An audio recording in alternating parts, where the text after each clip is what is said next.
Assalamualaikum warahmatullahi wabarakatuh. Teman-teman, malam ini saya ingin rasan-rasan kenapa bangsa Cina itu teknologinya maju cepat ya. Padahal kalau dilihat genetiknya kita sama-sama haplogrup O lah, O dan C. Indonesia kan juga banyak haplogrup C, orang Dayak, Papua itu lumayan banyak haplogrup C. Kenapa gitu ya? Ya kita bahas pelan-pelan lah ya.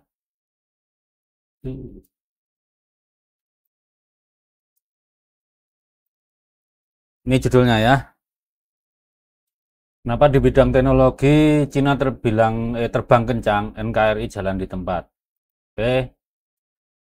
Alasan pertamanya adalah Cina memang berniat mandiri dan mereklaim sebagai bangsa nomor satu di dunia. Secara tradisional Cina zaman Kaisaran itu PDB-nya seperempat dunia. Tapi kita bukannya jelek-jelek amat, waktu dinasti Tang itu bangsa Jawi, waktu itu bukan Jawa, Jawi ya, Nusantara itu disebut Jawi karena waktu itu kemaharajaan yang berkuasa adalah Medang. Sejak Dharanindra sampai Samaratungga itu kekuasaannya ya dari Indonesia Tengah sampai Asia Tenggara lah, kecuali Maluku ke timur itu belum, waktu itu mungkin belum banyak orang yang nggak tertarik menguasai sana. Nah, yang mereklaim yang ingin mandiri tentu saja kita bisa atributkan ke Deng Xiaoping itu. Deng Xiaoping itu pernah berujar bahwa tidak peduli kucing itu hitam atau putih, asal becus menangkap kucing, maka dia kucing yang bagus itu. Kayaknya Pak Prabowo pernah deh, presiden itu ngutip ini. Deng itu menetapkan bahwa RRC harus memodernisasi satu ekonomi, kedua pertanian, ketiga sains dan teknologi, keempat militer. Kebijakan tersebut dimulai tahun 1977 dan dijalankan secara konsisten oleh penggantinya. Tapi salah satu kebijakan Deng yang paling kontroversial itu masalah kependudukan, hanya boleh satu anak. Kalau makanya di Cina kalau anak pertama di USG perempuan banyak yang digugurkan. Kalau kebobolan anak kedua di negara yang menggugurkan. Kecuali etnis-etnis minoritas ya. Seperti etnis Korea, kan ada satu provinsi Korea di Cina. Etnis Uighur, Tibet, itu saya ingat saya boleh dua atau tiga lah. Karena etnis minoritas di Cina itu memang kecil dibanding Han. Kita lanjut. Nah masalahnya kan duitnya zaman segitu kecil toh. Terus apa yang diprioritaskan Cina untuk mengejar kemandirian itu? Padahal kan di situ udah dibilang bahwa salah satunya adalah dunia sains dan teknik, sains dan engineering. Prakteknya Cina itu malah sebelum tahun 2000 mementingkan engineering.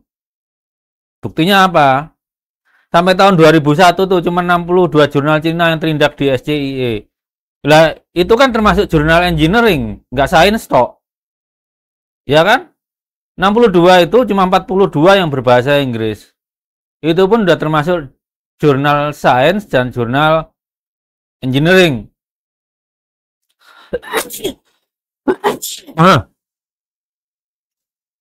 Itu tahun 2001. Begitu tahun 2022, 27% dari 1% yang di artikel yang paling sering dikutip itu dari akademisi RRC. Itu kelihatan ledakannya banyak. Tapi kita fokus sebelum tahun 2000 ngapain Cina gitu loh. Sekarang kita lihat. Nah, elektronik lah. Cina itu kan ya kita kerasa banget lah serbuan produk elektronik. Cina itu punya pabrik transistor di tahun 50-an. Ya. Saya nggak tahu di Indonesia ada atau nggak pabrik transistor. Kemudian memproduksi IC pertama kali tahun 1965. Itu zaman kita bunuh-bunuhan tuh. Memproduksi CPU pertama kali tahun 2001. Coba lihat. Cina mulai merangkak publikasinya naik. Itu seiring dengan perkembangan pabrik semikonduktornya. 2001 sudah mulai punya pabrik CPU. Sekarang Cina sanggup membuat CPU 7 nanometer, walaupun peralatannya impor dari ASML Belanda, dan sedang develop 5 nanometer walaupun di bawah sanksi barat. Pemerintah Cina menetapkan target bahwa 75% semikonduktor domestik itu harus diproduksi di dalam negeri. Ini target tahun 2025, teman-teman. Nah, pernah nggak ada presiden di Indonesia menetapkan target dengan angka begini? Nggak ada. Karena kalau sudah menetapkan target dengan angka, ya harus sembodo kalau orang Jawa. Mau membiayainya gitu loh. Jangan menetapkan target, yang ditarget biayanya dari kantong sendiri, oh kacau. Cina itu punya pabrik foundry domestik yaitu SMIC, SMIC yang BUMN dan berdiri tahun 2000. 2000 atau 2001. Cina juga punya pabrik pembuat mesin litografi, jadi mesin yang melakukan printing untuk membuat semikonduktor itu di atas piringan silikon tuh loh. Naura juga berdiri tahun 2001. Coba lihat. Begitu engineeringnya maju, mereka bisa membiayai sains. Cina itu tahun 2025 ini sudah mengekspor mesin litografi 28 nanometer. Indonesia pabriknya aja nggak ada. Pabriknya doang tuh loh nggak ada. Padahal adik-adik kita di kampus-kampus itu yang teknik elektro, teknik apa lagi? Mestinya teknik kimia juga belajar ini.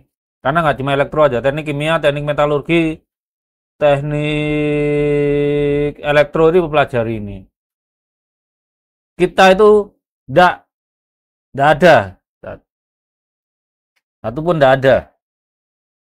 Dulu pernah ada tahun berapa ya? 90-an kabur. Banyakan preman Indonesia. Terus coba perhatikan teknologi propulsi. Propulsi mesin jet. Itu tahun 86 mereka sudah mulai itu. Sampai sekarang nggak selesai-selesai. Sekarang proyek di bidang engineering pemerintah yang berjalan sepanjang ini Indonesia mana? Engineering itu kan harus berkelanjutan. Intel dari dulu ya bikin microprocessor gitu ya terus. Kita nggak ada. Kalau Cina emang dikejar ini proyek kemandirian mesin ini dikejar. Karena apa? Cina itu kan hampir 9 juta kilometer persegi. Wajar lah mereka ngejar dunia penerbangan gitu ya. Dari 86 sampai sekarang itu mutunya belum ngalahin yang punya Rusia. Tapi kan mau ngejar. Jadi kalau diembargo pesawatnya tetap terbang. Kita kalau diembargo mesin pesawat ya sudah, berlayar aja. Itu pun mesin yang dipakai kapal-kapal kita yang dibikin PAL itu juga impor itu. Itu bedanya dengan Cina. Cina itu niatnya mandiri, kita enggak. Terus bahan pangan, kita lihat nih, ini gandum nih. Naik terus toh. Jadi 140 juta ton nih tahun 2024, padahal tahun 2001 masih 93,87 juta ton. Itu Cina. Indonesia tanya Kementan. Kita nggak nanam gandum, nggak bisa. Tapi coba beras. Beras 2003 sampai 2014 adanya cuma ada 2014 ini. Ini kan hampir 10-11 tahun lah. 11 tahun tuh naiknya dari berapa nih? Ini sama dengan gabah kering ini. Sekitar 50-an juta ton. Apakah kita selama 11 tahun Indonesia mampu naik segitu, saya nggak tahu. Karena sawah-sawah kita banyak berubah jadi komplek industri dan perumahan itu. Terus kita ribut kemandirian beras. Sementara menteri taninya mau nyuluh aja bensinnya dari kantong sendiri, mau apa lagi? Terus pangan juga babi, nggak usah mikir haram halal, ini bahas diskusi ya. Memang bangsa Cina pemakan babi mau diapain? Kayak kita bangsa Jawa sebelum kedatangan Islam juga pemakan celeng. Kita lihat tuh produksinya tuh naik terus, sempat turun, naik lagi. Ini juga sampai 2010. Data terbaru saya nggak punya. Tapi kan kita lihat dari Deng Xiaoping tadi, dari Deng Xiaoping itu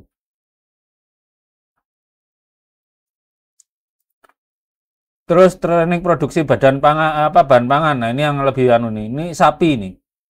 Sapi itu tahun 2022 itu hampir 7,2 juta ton. Sekarang 7, ini 7,7 ya. Berarti kurangi 2 itu tambah sekitar 500.000 ton lah. Dalam waktu cuma 2 tahun loh teman-teman. Cuma waktu 2 tahun. Nah, kalau Anda kalian udah dilihat lah itu pesawat tempur Cina generasi 6 yang ditargetkan tahun 2035 seingat saya terbangnya ini J36. Terus berapa PDB Indonesia dan Cina ini kan penting karena berkaitan dengan kemampuan membiayai ya. Biayai segala macam lah. Suatu bangsa membiayai kebutuhannya sendiri. PDB itu hasil kerja satu bangsa dalam 1 tahun. Pada 2025 ini PDB Cina pakai metode P3 ya. Purchasing Power Parity itu 43,268 triliun dolar. Ini bukan USD ya, internasional dolar. Sedangkan Indonesia 4,321 triliun dolar. Itu 2025 estimasi. Estimasi dua-duanya itu. Kemudian tahun 2000 berapa gitu.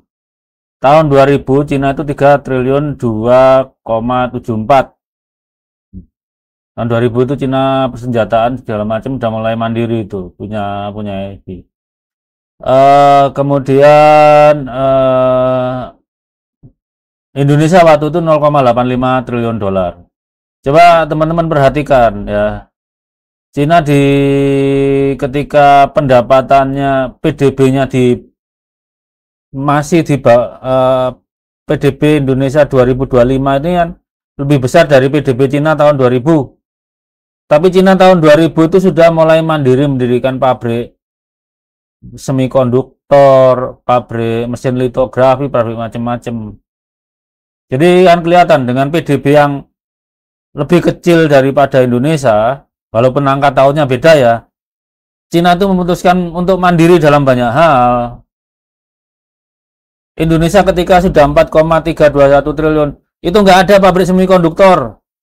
Nunggu investor masuk, padahal kita punya PT LAN.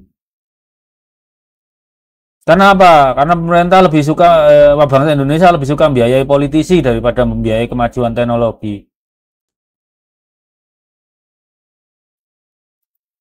Nah, kemudian berapa anggaran riset Indonesia versus Cina? Nah, kalian bayangin dengan PDB sebanyak itu tahun 2020 aja. Itu perkiraan Cina 2,3 sampai 2,4% dari PDB-nya, Indonesia 0,28. Kalau insinyurnya melarat-melarat ya wajar yo. Tahun 2025 Indonesia belum ada datanya, tapi Cina 2,65%. Ya kan? Terus berapa gaji rata-rata Prekayasa junior di Cina versus Indonesia? Prekayasa itu insinyur itulah. Ini saya ngambil golongan 3A ini. Sudah termasuk gaji ke-14. Ya nggak tepat-tepat amat lah. Tapi mendekati melesetnya juga nggak jauh-jauh. Di Cina tuh 200 ribu renminbi per tahun. Di Indonesia 118.300.000. Nah kalau nilai tukaran nggak adil, kita bandingkannya dengan beras.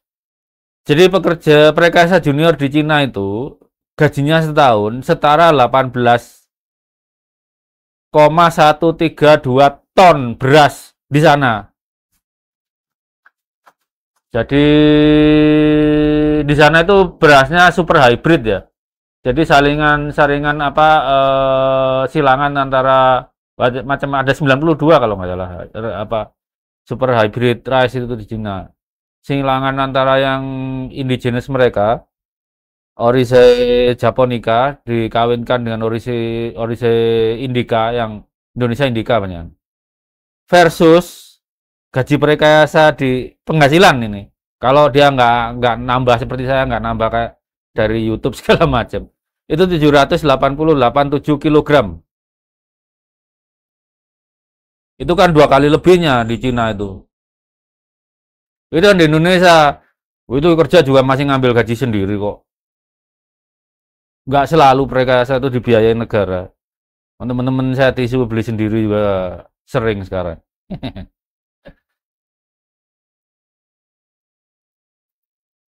Pertanyaan buat Presiden RI dan rakyat RI, kalian berarti kan, kalau kita nggak punya duit buat mengembangkan sains dan teknologi sekaligus, sekarang kan divisiankan oleh Pak Presiden, mana yang harus diprioritaskan demi kemandirian bangsa,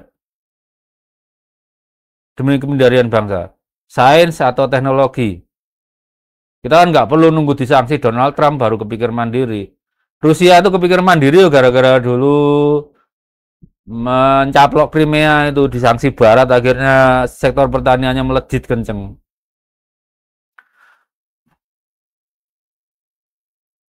Nah itu dipikirin, udah gaji perekayasaan kecil tuh. Kalau teman-teman pengen tahu, tunjangannya perekayasa itu cuma seperempatnya pegawai Dijen Pajak. Padahal perekayasa harus S3, pegawai Dijen Pajak itu D3 aja cukup, D3 stan cukup. Jadi kalau narik pajaknya kenceng, teknologinya leto ya wajar, dari pajaknya itu udah segitu. Apa dari penghasilannya itu udah segitu. Kita dibanding Vietnam tuh kalah. Karena apa? Ya kalau adik-adik kita belajar jadi insinyur, penghasilannya kecil. Sekarang kalau jadi perekayasa di BRIN, Anda harus S3. Kan enakan jadi anggota DPR, lulus SMA aja bisa. Ya kan? Jadi insinyur di BRIN harus S3, terus nggak tahu biayanya dari mana, pokoknya diharuskan. Sementara jadi anggota DPR, yang kalian tahu sendiri, tadi kan gajinya udah saya tulis tuh. Gaji gaji insinyur pertama di Indonesia tuh bisa jadi cuma sebulannya anggota DPR tuh. Ya. Jadi ngarep mana gitu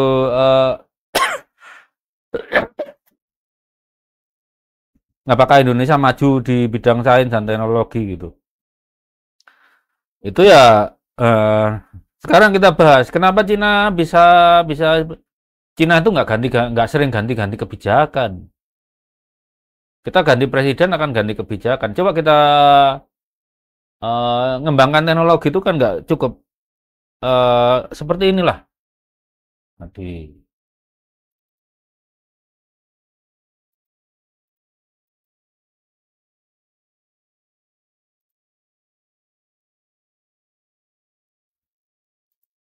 seperti coba bayangin tahu kalau Tilim begitu 10 tahun, presidennya mutusin nggak ganti, nggak diterusin nih proyek-proyek apa mesin turbo Vanio, teler bubar semuanya,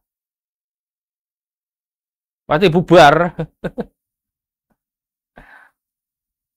Padahal Cina ya sama, kenal krisis ekonomi mereka nggak kebal, tapi kan coba lanjut, ya kan?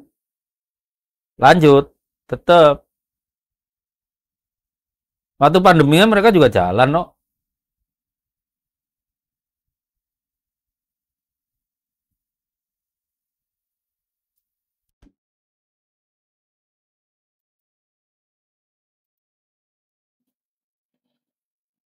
Tadi yang eh coba lihat untuk maju itu kan tadi ada SMIC itu yang BUMN, terus Chengdu itu juga BUMN dan macam-macam lah perusahaan Cina itu BUMN.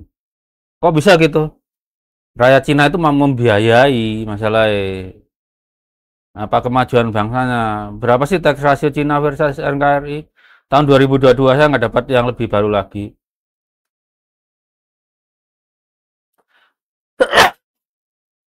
Tax ratio Cina itu 20,01%.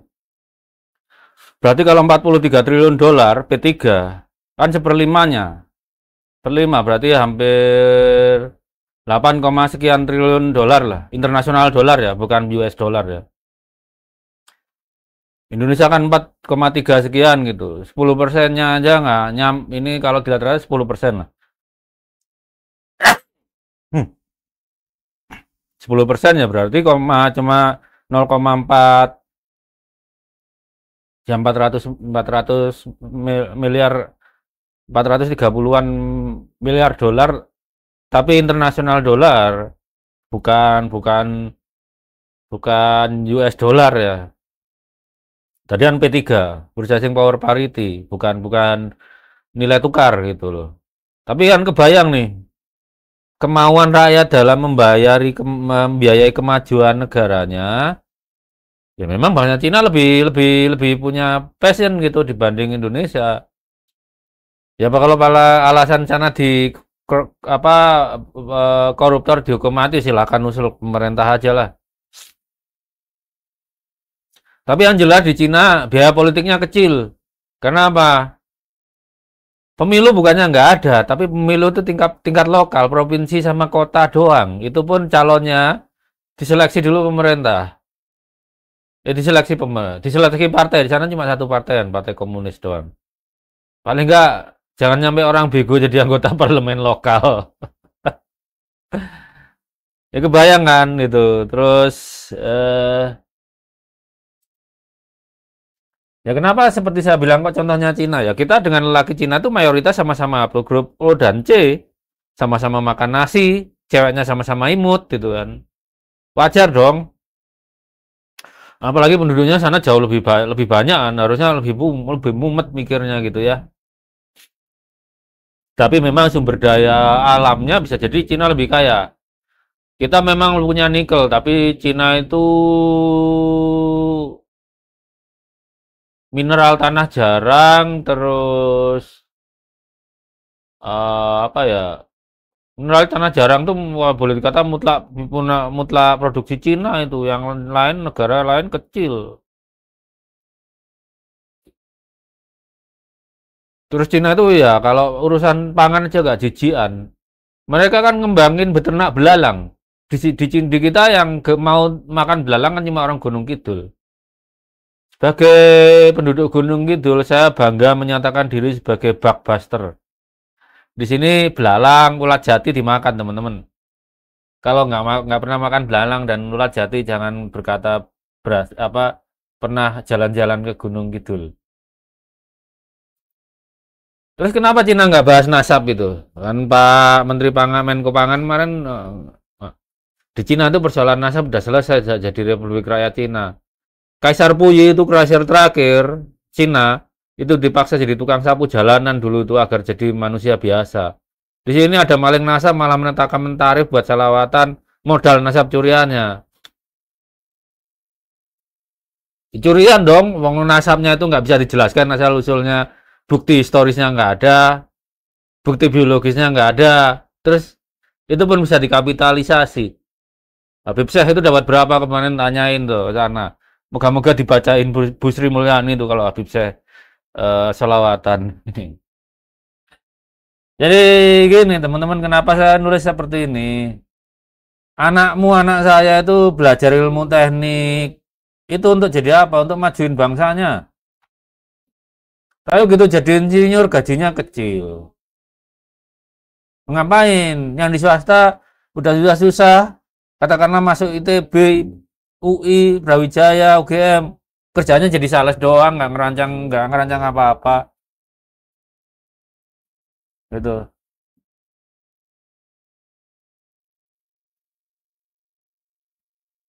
Ya kuncinya di sini. Memang sih. Kalau kalau pendapatan pajak kita kecil, ya susah majunya. Negara kan juga tetap perlu membiayai. Contoh ya, Cina tadi ada SMIC sama Naura itu. Seingat saya dua-duanya itu BUMN tuh. Ada saham negara gitu loh. Itu PT LAN, Lembaga Elektronik Nasional itu bikin apa yang kalian tahu? Enggak ada. Ya kan? Enggak ada. Ya saya nggak nyalin PT LAN, negara juga takut kok naruh modal, bisa nyuruh beli beli mesin DUV di ASML biar kita bisa apa bikin semikonduktor sendiri. Kalau PT LAN dibeliin mesin DUV kan paling nggak kita bisa mandiri mesin 14 nanometer lah, dibuat apa lah itu. Kalau dibuat CPU ya udah nggak laku lagi. CPU yang di pasaran paling rendahan teknologinya teknologi 10 nanometer, 10 nanometer masih bisa sih, asal murah aja. Itu masih bisa pakai DUV. Eh,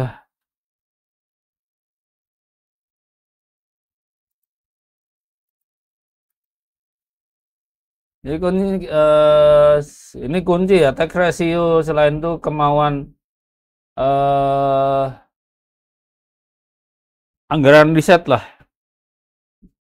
jauh banget tuh, jauh banget tuh. Cuma bikin nangis saja sebenarnya. Kalau lihat ini kan bikin nangis itu.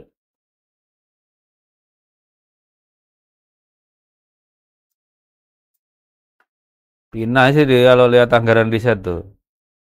Jujur aja temen-temen aja di kantor tuh tisu aja beli dari kantong sendiri ya. Kalau nggak kebagian dana riset ya harus ngambil dari kantong sendiri. Ya, itu kenyataan mau dikasih nanti dikasih peringatan lagi ya masa bodoh masanya mah. Ini agar kalian tahu aja kenapa kalau ditanya "Oh, apa hasilmu di Green ya, oh, nyatanya begitu kok. Kerja kalian mau nggak kerja terus ya bener dikasih gaji. Gajinya tadi kan udah tahu kecil kan ya. Dibanding apa dibanding teman-teman yang di Den Pajak bahkan dibanding insinyur Cina aja kan kalah tuh ya. Dibanding insinyur Cina itu gajinya kalah loh perbandingannya lawan beras saja. Itu pun yang harusnya jadi jatah anak istri akhirnya dipakai biaya riset tuh.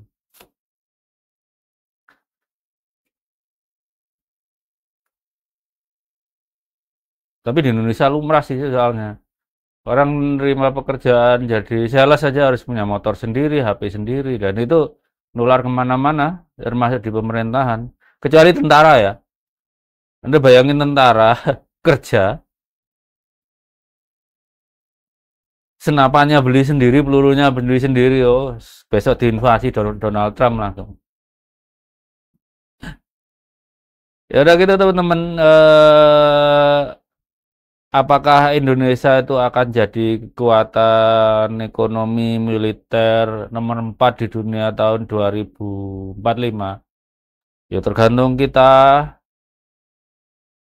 sebagai bangsa gitu. Tadi saya bilang kalau kerja jadi insinyur di pemerintahan sekarang tuh syaratnya minimal S3.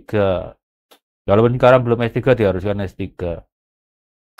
Gaji segitu, itu pun nggak utuh buat istri, buat buat biaya kantor.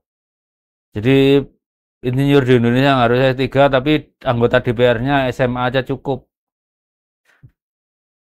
Ya si Roni ya kayak gitulah.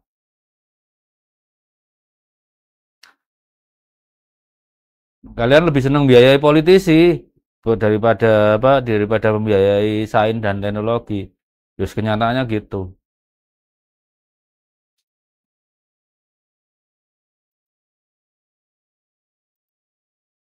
Ini untung ya, si Deng Xiaoping tuh nggak menerapkan modernisasi di bidang agama. Maka kalau di Cina kalian nggak akan ketemu masjid pakai toa kenceng banget. Di Indonesia kan dimodernisasi utama agama itu masjid-masjid pakai toa. Gitu aja teman-teman. Wassalamualaikum warahmatullahi wabarakatuh.